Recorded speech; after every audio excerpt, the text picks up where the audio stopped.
I pledge allegiance to the flag of the United States of America and to the republic for which it stands, one nation, under God, indivisible, with liberty and justice for all. Thank you.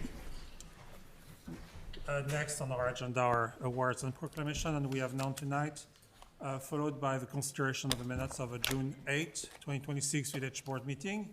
Is there a motion to approve these Village Board minutes? Motion to approve. Second? Thank you. Are there any comments on these minutes? I didn't see any. Typos, comments? No. Nope. It is a voice vote. All in favor? Aye.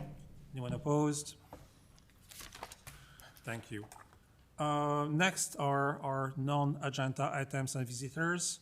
The Village Board allocates up to 15 minutes for public comments on topics not listed on the agenda. Speakers are asked to limit their remarks to 5 minutes each. The Village Board values public input, and if a comment raises a question or requires additional research, Village staff will follow up outside of this meeting. The portion of the meeting is not intended for extended discussion, debate, or board deliberation, though the board may choose to respond or discuss a matter at its discretion.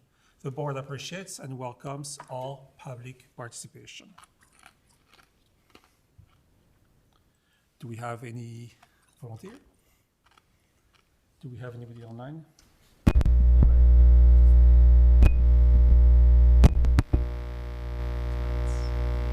Via Zoom. Now is the time to raise your hand to make comments on items that are not on tonight's agenda. No, sir. Nope. Going forward with we Village Board sets the order of the meeting. The Village President and Board of Trustees will entertain requests from anyone present on the order of business to be conducted during the Village Board meeting.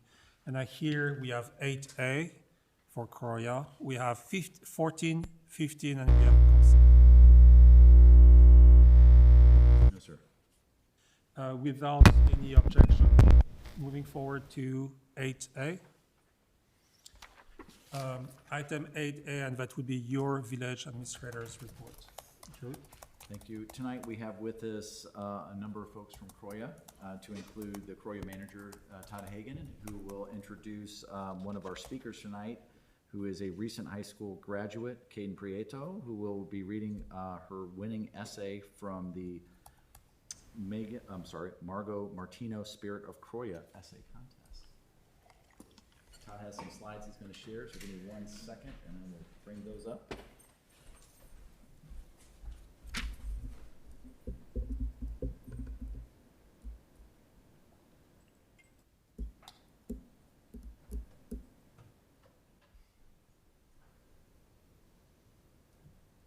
Fabulous. Thanks, Drew. Thanks, Village President and trustees. It's exciting for us to be back here. As you can see, we brought a nice sized group today, a number of our staff, board members, and students. And we're excited to share a little bit about what's happening at Croya, appreciating the support that Lake Bluff has given us this year, outstanding support, and be able to hear one of the essays that was voted on by the students and appreciated as an exciting summary of one student's years at Croya. I'll first start by saying that we've had a wonderful year. Our performance measurements that we keep track of are things like how many programs and meetings we have throughout the year, how many students that we engage, and how many participants that are part of our programs and meetings, but then also our after-school drop-in program. We've had over 400 programs and meetings this year at Croya, and that's inside and outside the facility. One of the reasons for the spike from 350 or 360 to over 400 is because we've taken on a new program at Lake Forest High School in the Scout Seminar Study Hall, where the peer training class is peer training almost the entire freshman class. And so we had, I believe, 240 to 250 graduates this year.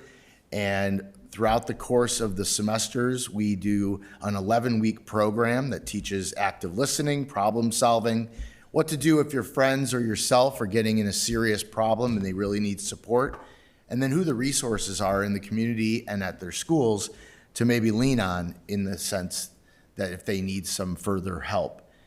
We had a really successful time, and we're meeting with the staff in July in order to get ready for doing it all over again this coming year. But taking on this many students and training this many kids has really been an outstanding opportunity for Croya, not only to meet new students, but to partner with teachers who are part of this program. They have 12 teachers that help teach each of the study halls, one for each of the study halls. So some of the things that we've done this year, we had some amazing programs, some fun things that we do. I always like to say that we try to be meaningful at Croya, but also have some fun. And some of the things that we accomplished working with middle school kids in Lake Bluff, we worked closely with Principal Nate Blackmer at Lake Bluff Middle School to support the students and spend a lot of time at their lunches networking. Leslie Bruning, our middle school youth worker, was present for Lake Bluff Wellness Week, a whole bunch of programs that they did with the students. We hosted Lake Bluff Middle School at 8th grade graduation at Croya this year and participated in Red Ribbon Week for prevention events, the Unity Day, which is a special day at Lake Bluff Middle School. Leslie provided a number of classes for the peer assistance and leadership for the 6th and 7th grade students. One thing that's special about our work with Lake Bluff is that because Lake Bluff is just 6th, 7th, and 8th grade, we actually, when we're in person at Lake Bluff Middle School, we include the 6th graders, whereas in Lake Forest, we only serve the 7th and 8th graders. So that's kind of an exciting thing. The Croya van runs every day after school to pick up students both at Lake Bluff Middle School and the high school. And a number of those kids jump on because we have Cooking Club and Crumble Cookie Club, both at Croya, either every week or once a month. The high school students, huge participation this year with the Battle of the Bands from students from Lake Bluff. We also have Rick Day, our program manager at Croya, works directly with the talent show and works with a huge number of kids from both Lake Forest and Lake Bluff in getting ready for the talent show. This year we had 2 retreats, fall and spring retreats that are really exciting for us. This year at our spring retreat, out of the 91 or 92 students that we had for the school, we had 23 of those students from Lake Bluff. And out of the 30 leaders that we employed for the year from the student population, we had 10 of them from Lake Bluff. So we're talking 25 to 30% of the population for these huge programs are coming from Lake Bluff, and it's really been a great thing for us. Among the executive committee, which is our leadership in the high school age, commonly 20% of the kids are from Lake Bluff, and as pretty much the same when we have our Wednesday night meetings at Croya, which we can have anywhere from 60 to 80, sometimes even 100 kids. Often 20% of them are from Lake Bluff as well. You've seen some pictures that have been on the slides. We had the large picture with the police departments with Lake Forest and Lake Bluff playing football at the turf field in Lake Forest. It's called the Donut Bowl. It's a tradition where we break down the stereotypes between the police officers and the students, and then we have pizza and discussion around all the fun things that are happening in the town, plus some talk about rules and laws and things that are important for kids to know as they get their driver's license and are turning 18 and becoming adults. The next slide is the parade, and then we have a band jam over the summer. We're always excited about providing music for the communities, and we're already started on our float building for this year's Lake Bluff 4th of July parade, which we're really excited about. Then we had a girls' night in. It's a really exciting program that Leslie's put together, knowing that there are some students that didn't necessarily want to have a dance where the boys and the girls were both together, because sometimes the boys are a little bit annoying and a little bit rowdy. And they say, hey, can we just do a special night just for girls? And they did. And we had former Alderman Eileen Weber come from Lake Forest Flowers, do a couple demonstrations, and really just an exciting thing for kids both from Lake Forest and Lake Bluff. The next slide is one of our most recent retreats that I mentioned before. We go to Camp Henry Horner in Ingleside, Illinois for the weekend, break up into small groups. We have some large group and small group activities that are very meaningful. Probably the biggest thing that we do is help kids in the high school years understand that the struggles that they go through, they're not alone in those struggles, because not only are there other kids who are probably facing the same issues, but we have an incredible staff and group at Croya and resources through Lake Forest and Lake Bluff that allow us to support these kids in their time of need. The next slide is pictures, I believe, from our community service projects that we've done. Bottom right corner was the recent Kiwanis Pancake Breakfast setup from last year, and that's a check that they brought us in support of Croya, which is always a great thing to have. And then if you notice in the far left, Village Administrator Drew's daughter Josie was participating in the setup for the pancake breakfast last year. We didn't know she was coming. She just happened to walk down the street and we said, Josie, how about a little help? Outstanding. Next pictures are from our Battle of the Bands. Music is really a main language of the students, as we know, and there's always kids from Lake Bluff that are participating, which we love. Following slide is our poinsettia sale that we run every year as a fundraiser through the Croya Foundation. On the right is one of our Croya founders that passed away this past year, Gene Hotchkiss, former president of Lake Forest College. Wanted to do a shout out to him because he's really been one of my main mentors over the years, and we will miss him at Croya dearly. The final pictures are from our recognition dinner in May, where we honor the seniors that are graduating from Croya and honor the new executive kids that come up and have to take the Croya oath of office so that they can be brought into the next year. And on the right is a picture of Caden Prieto, who is our Margo Martino Spirit of Croya essay winner for this year. Her essay is outstanding. It was really exciting to hear it at our dinner in May, and we're excited to have her come up now and share her essay with you all. Any questions before we move on to hearing the essay? All right, come on up, Caden. Caden's got family here tonight. We're excited, and a bunch of students that are here to support her. I hope you enjoy hearing it. Thank you. Hello, my name is Caden Prieto. Thank you guys for having me. I'm going to read you my speech. There are not many places in my life where I feel completely unapologetically myself. In a world where teenagers constantly feel pressure to fit into expectations, act a certain way, or hide parts of themselves, Croya has become the one place that I never felt like I had to. It became a place where I could walk through the doors exhausted, stressed, overwhelmed, or uncertain, and still be greeted with smiles, laughter, and people who genuinely care about me. For me, Croya was never just a building or an organization. It became a feeling of safety, comfort, belonging, and home. I remember being in the 6th grade when I walked into my sister's room and saw a white hoodie with a red logo laying on the floor. I asked her, "What's Croya?" She simply said, "It's a second family." At that time, I did not fully understand what she meant. I thought she was just exaggerating or trying to get me to join and get me interested. But now, years later, I realized those two words perfectly describe what Croya has become to me. Growing up, Croya has always been present in my life before I even was officially a part of it. My sister constantly talked about meetings and retreats and all the amazing people that she met there, and my stepfather served on the board for many, many years. The name Croya was something that I heard daily in my household. Even before I truly understood it, I did know that it was something special. I knew that it was a place that changed people for the better. The first time I attended a Croya event was the 8th grade welcome dance, and I'm still a little traumatized, but that night I saw something very special within Croya. That night I started to fall in love with it. I remember reconnecting with Todd, Catherine, Rick, and Leslie, people that I technically have known for years since my family's involvement, but for the first time I realized how genuine, welcome, and caring they were. Looking back now, I think that was the moment Croya stopped being something my family just talked about and started becoming part of my own story. Every time I walk through the doors of Croya, I feel lighter. I feel accepted. I feel surrounded by love, joy, and positivity.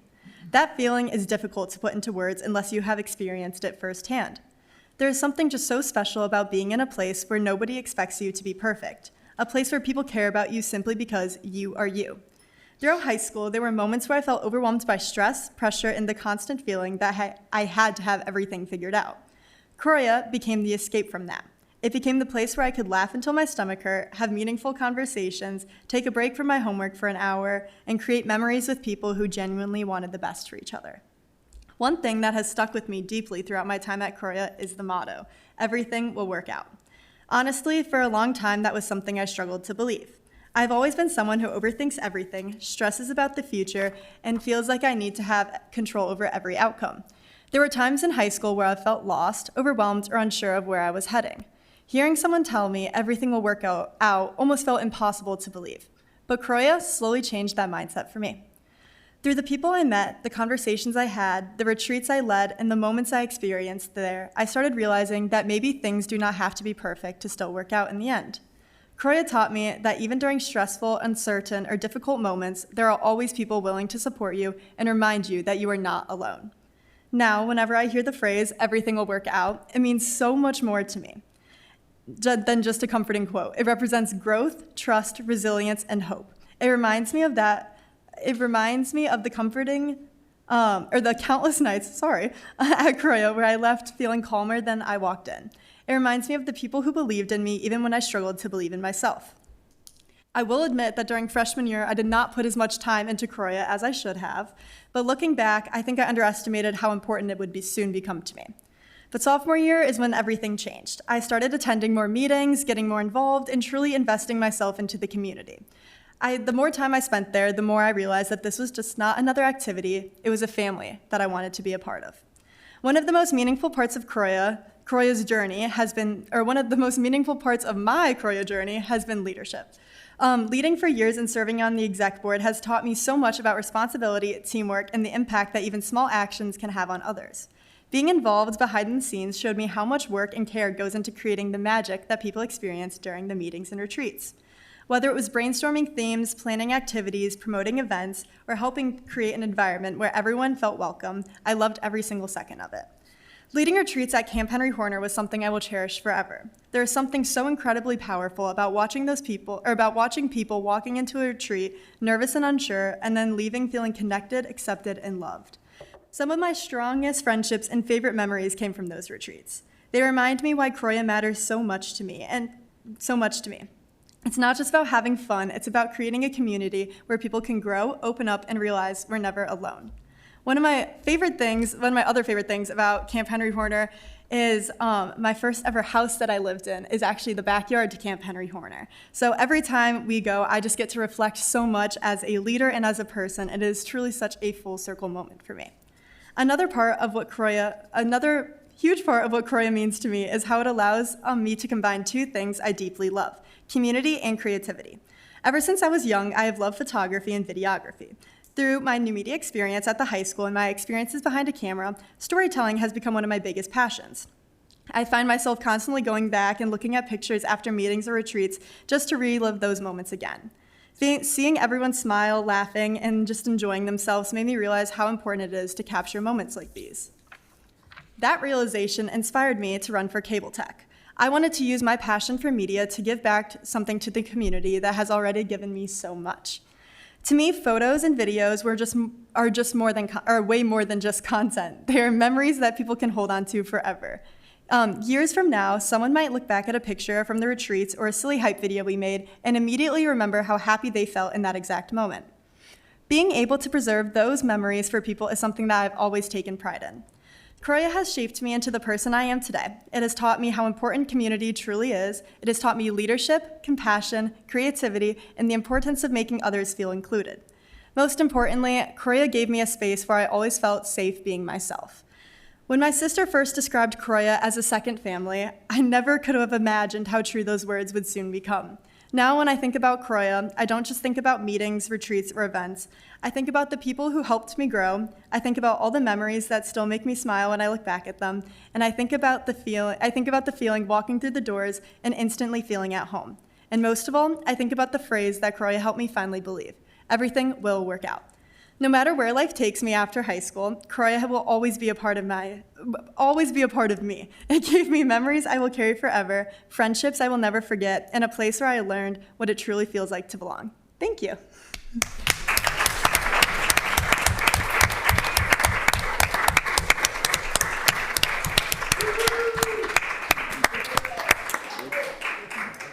Okay, then, thank you very much. And great work. Thank you very much. Can you just go back a few slides for a second? That right there. I just want to I want to commend, it's Kaden. Kaden, that was an excellent speech. And I always get excited when Croya comes. It's like my favorite night when Croya comes in, because you mentioned full circle, and I want you to know that full circle can mean a lot of things. I'm a multi-generational Croya household now, so Croya shaped who I am, and it shaped how I became interested in community volunteerism and networking, and it truly created my confidence and my sense of family and sense of worth. And Todd, Todd and I go way back. Todd was like a baby teenager, brand new Croya leader when I was a real baby teenager. So it's always exciting for me. But that's my boy right there, Jude, singing at the Battle of the Bands. And the same thing goes for Jude. He went from a very quiet, insular, kind of like one friend at a time kid. Eloise, I think you dragged him to Croya, maybe. I'm pretty sure you did. And it was a complete turnaround for who he became. So I commend Croya over and over again. It's such an honor, and it's so exciting to be part of a community that values its future the way we do, and what Croya provides for our kids. So thank you, Todd. As always, thank you all for being here. Thank you for what you do. I've seen, I think Croya can be a very quiet place in town, but it becomes an incredibly powerful and useful community for when you need a community. And I've seen I've seen a lot of kids around my two kids, and I've seen kids just blossoming as being part of the organization. So thank you very much for what you're doing. Yeah. That is Myra.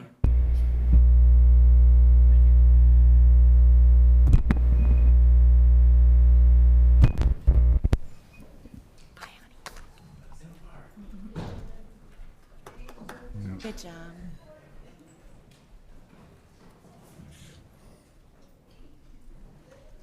Next item is item 14, an ordinance granting a variation from setback regulations at 120 East Sheridan Place. Could I please have a motion for this item? So moved. Seconded. Thank you.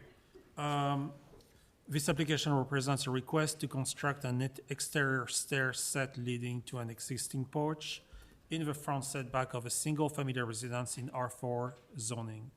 The porch and a portion of a residence currently encroached by from 6.7 feet into a 20-feet setback. The proposed stairs would encroach an additional 3.4 feet. The PCZB held a public hearing on June 17, 2026 for the variance and voted unanimously for the approval. A member of the public expressed support of the project via email to staff after the public hearing concluded. Any questions to staff from the board?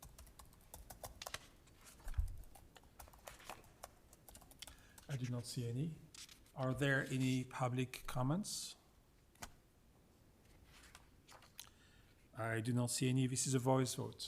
All in favor? Aye. Anyone opposed? And the motion carries. Thank you very much. Next item, item 15, an ordinance granting variation from the ravine setback regulations at 1800 Shore Acres Road. Could I please have a motion on this ordinance? So moved. Second. Thank you. This application represents a request to amend ordinance 2025-18, which the village board approved on June 9, 2025. The original ordinance approved a zoning variation application to alter an existing non-conforming swimming pool, spa tub, terrace, and deck, all of which do not currently meet the required ravine setback at 1800 Shore Acres Drive. The new application seeks to amend the previous ordinance as a result of 3 proposed changes to the plans. Number 1, installation of a concrete slab under the deck for mechanical equipment that would increase the size of a pool equipment area under the deck. Number 2, increase deck footprint, adding 207 square feet. Number 3, the addition of a brick screening wall at the deck level. Each of these proposed elements is partially or completely located within the ravine setback. The PCZBA held a public hearing on June 17, 2026 for the amendment and voted unanimously for its approval. Question of the board?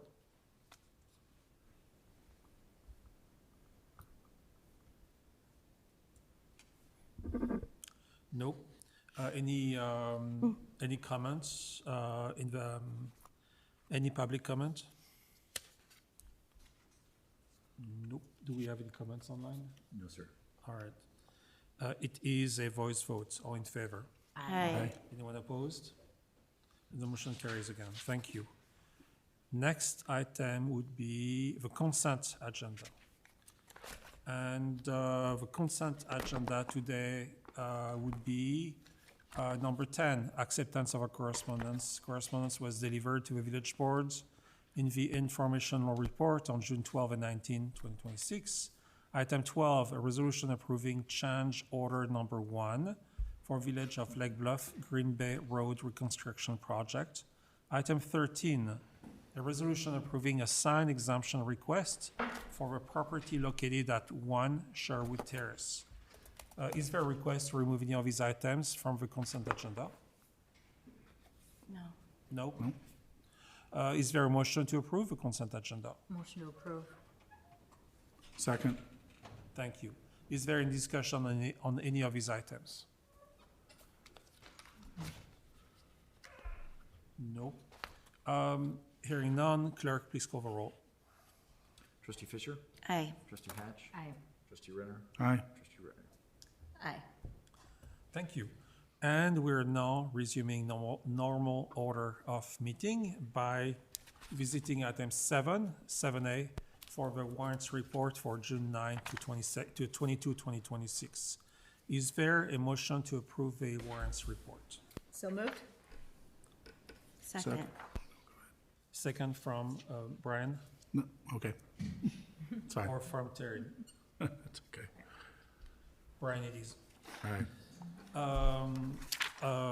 Item 7A would be for expenditure of village funds for payment of invoices in the amount of $1,346,216.94 for June 9 to June 22nd, 2026, and for expenditure of village funds for payment of payroll in the amount of $360,247 for May 2026, for total expenditure of $1,706,463.94. Are there any questions to Drew or Bettina? No? No. I went through the ledger, as usual, didn't see anything noteworthy, normal stuff. It is a roll call vote. Clerk, please call a roll. Trustee Hatch? Aye. Trustee Renner? Aye. Trustee Ryder? Aye. Trustee Fisher? Aye. Thank you. Next is our our May 2026 financial report. Is there a motion to approve a finance report? So moved.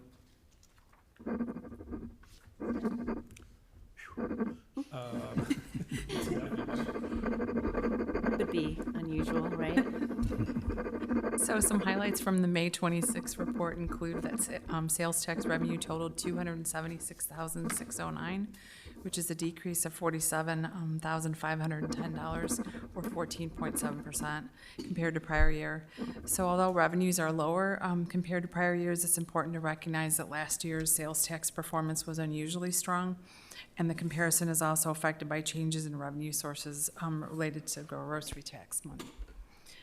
Through May, general fund revenues totaled $1,088,374, which is a decrease of $266,089 compared to the same period in fiscal year '26, and this is primarily due to timing and posting differences between fiscal years.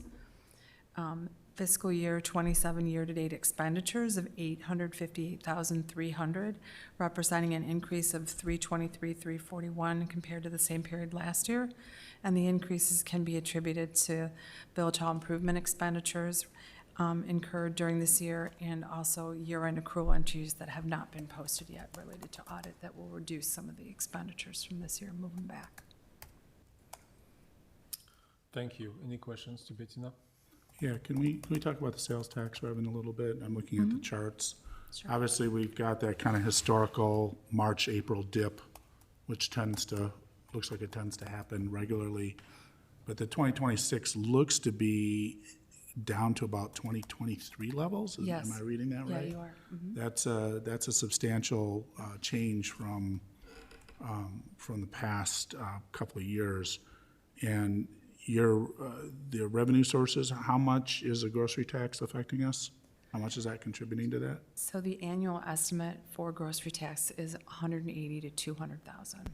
So, $15,000 to $20,000 a month of that decrease can be attributed to grocery tax. And what's the total decrease again from the last 2 or 3 years? 47,000 approximately, some change. So the reduction in grocery tax has cut our revenue in half. The differential. Yeah, Difference. yeah. Not the, you didn't cut the revenue in half, The delta. the The delta. delta. Delta's about is half, half Yeah. attributed to that. It's half attributed to that. It'd be higher without it. right. But it's lower, so just a little bit of concern there, that's all.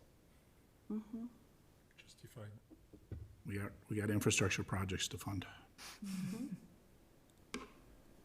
Yeah, Okay. and if the board wants to talk about revisiting the grocery tax that is available, that there's windows of time when we can go to the Department of Revenue and say the village just wants to enact this tax. Reestablish the reenact ordinance. tax. And I've heard grumbles of we should reconsider that. So maybe that's, what is the process to get, to discuss that? This is another committee of the whole, or what do we do? It's up to you all. I mean, really, it can go to the finance committee, it could be the committee of the whole, it could Right. be village board. When would be a next marker in this trending to look at, do you think? Another, We Quarter, no, it happens biannually that you have the opportunity to reenact the ordinance, and we just passed the April deadline. I think the next one is coming I up. mean, November January. is going to be mid-fiscal year. Right, So, I mean, you can, we talked about this internally, when's a good time to do it? And it's, it's that you're never gonna recapture that amount. No. Right? So but the Just what's idea forward. to, go back and start capturing it to do the projects that have been talked about over the years, then, anytime is the answer, and it's just how comfortable are you waiting? well, I mean, 1 month does not mean, you can look, when does it become a trend, I think is what Right. you're asking. well, I guess if I look at the charts and where to continue to measure this, July, August would give us a good snapshot of, because that tends to, if you look at the charts, it does this, right? And if we're down here and we're starting to go like this instead of back up like some of the other ones did, there might be a trending log there to see where it's not picking back up again. Yeah, and so those numbers would not be available until probably around what? yeah, because there's a November? 2-month lag, so Yeah. you're looking back. And you said there's a window to enact it? There is this, I have to look back at it. I don't know if, Peter, do you know? The window that's open, I think we just missed the one in April for July collections to start, and I think It's a the next couple one is times. I think there's two January. windows a year. There's two. I think the next one's January. So you'd have to have everything filed and We can submitted look up- prior to We can get that. that information back to you all, but to your point, there have been times when we've seen bizarre dips in certain And then a recovery. sources, and then all of a Right. sudden, the Right, state right. recorded in the wrong month, or, there was Right. some issue with it, so. I mean, that's my thought is, don't pull it on early data if you haven't got enough data. Yeah. And the next time we have a finance report is in about 2 months, right? The next time you We'll see will. one next month, but Next the month, data, yeah. we're always in the rears on the information. Right, Okay, it'll be so for it would June, interesting so. The next time. And I think we should reconsider the grocery tax if that dip continues, simply enough. I'm just surprised to hear that you've heard feedback about this at all. I mean, we heard very, very little during the debate of whether to continue it last fall. Seemed like we heard very little. And it's such a small number that I can't imagine people are studying their grocery receipts and saying, heck, I ought to be paying 1% more. I don't know where that feedback's coming from. I am concerned, as with everyone else, about the trend, but I think it is important for us to sort out how much of that trend is grocery tax and how much is all other sales and other sales tax. So I guess my reaction to this discussion is just, well, yes, the trend and the fact that it's not just down from last year, but down from other years as well, is a concern. But I guess I mean, my head's in the sand, but I've heard no one say, where's my grocery tax? I Right. just don't know where that feedback's coming from. So, I mean, I'm okay waiting a few more months until we get the next couple of months trend lined in, Sure. and we can see this, but, if it's $40,000, something per month, and we're looking at, housing issues and, funding of other things, that is a definite trade-off that we had to discuss, right? for sure. Because both would benefit the community in ways, so. So we won't see June, July until, you're saying November? The Yeah, next couple of there's months about a trend? 2-month lag. It's a 2-month lag. Yeah. So September. So September. let's find out what the date is for next. For the next window. Right. The next time, we can consider it, and I appreciate knowing more about the breakdown. Because it sounds like, I had always had $250 a year in my head, meaning $20,000 a month attributable to the grocery tax. But maybe that's a little high, maybe it wasn't that much. There is a table that separates it out by source. Right, so there's an SI sales tax by commercial sector that's included, but, this is through March of '26, because that's the state's in arrears in providing this data. And this is cumulative data without identifying its sources or who, the owners of the sales tax revenue are. So that's why I can report it. So it's, I won't see another quarter update. They just updated this probably for several months. It is part of what's on page 5, right? Is that, you're looking at this chart? I'm on page 3, but which of the charts? Oh, that chart, I see, yeah. This Yeah, one. yeah, yeah. But Yeah. the one that we were looking at before the graph itself, Right. I'm always confused between sales tax revenue and home rule sales tax revenue. Which one would have included the groceries? Home rule or Sales tax revenue. sales tax revenue? So the one on page 3 is where it would be, were it to be. Okay. And so the delta that we're seeing, that orange line there would be 20,000, 15 to 20,000 higher, that orange point Right. in May that we're seeing on page 3, rather than be 270, would have been closer to 285 or 290. Yeah. It would have been more in line with 25, fiscal year 25. I think trustee Renner's point of the next period will be a good indicator.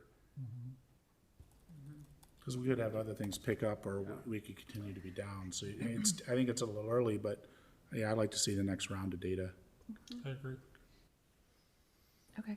Okay, All right, thank you, Bettina. If there are no more questions to Bettina? sorry for that diversion. It is a voice, no, it's a roll call, Voice vote. voice vote. It is a voice vote. All in favor? Aye. Anyone opposed? And the motion carries. Thank you so much. Next would be our village attorney's report. No report tonight. Thank you, Peter. I do not have a report tonight either. And then last is item 16, our trustees report. Do we have any reports from trustees tonight? Yes, I'd like to mention, it came up in one of our other meetings, I believe in the cow meeting when we were talking about lighting pollution in town, and there was a question, where have we implemented dark sky or light pollution controls? And we didn't have an answer, but I do have an answer for some areas, and Drew, fill me in if I've skipped any. The fire station exterior lighting was retrofitted to be dark sky and low light pollution. If you look at the lights out in front of the doors where the fire trucks leave, and there's some lighting in the back where they do some maintenance and staging. If you stop by that at night, you'll notice that light is very hard to see as you look directly on it, and the lighting is focused right on the pavement. The Lake Bluff Middle School was a LEED Silver certified school. So Lake Bluff Middle School, if you look at the parking lot at night, you will see that those lights are low, that they're dimmed and they're not very bright. The Target store was originally set up as a LEED project. I don't think they got the final certification, but they submitted and they had all the points. They may have gotten it, but the parking lot is a good example of the Target parking lot, if you compare that, say, to the dealerships. When Jawa redid their lighting, I reviewed that lighting for them, and we substituted some of the parking lot lighting in the bollards to be high cutoff fixtures. So Jawa was retrofitted with dark sky fixtures. Outside Innovacity, the hanging outdoor lights that were there, I gave comments to Drew at the time where we put shields on top of the bulbs. I think we increased the spacing of the bulbs a little bit, and we changed the color to be more orangey than the blue type white. So that's another example where we applied light pollution controls. I mentioned all the middle school had a retrofit of some of their parking lot lighting outside, and I got involved in a review of that to make sure that those light poles were dark sky compliant. And then we had the issues with the surrounding community, and with the library, where the security fixtures were installed and shining right into neighbors' backyards. So, Very violent blue light. yes. So I just wanted to mention, we have been implementing these for a couple of years now around town, these light pollution controls. So that's all. Thank you. And thank you for SEC for keeping an eye on the lights. Yep. Any more trustees' comments for tonight? Trustees' report for tonight? Thank you very much. We do not have an executive session for tonight, and so could I please have a motion to adjourn? Motion to adjourn. Second? All in favor? Aye. Anyone opposed? And we're adjourned. Thank you so much.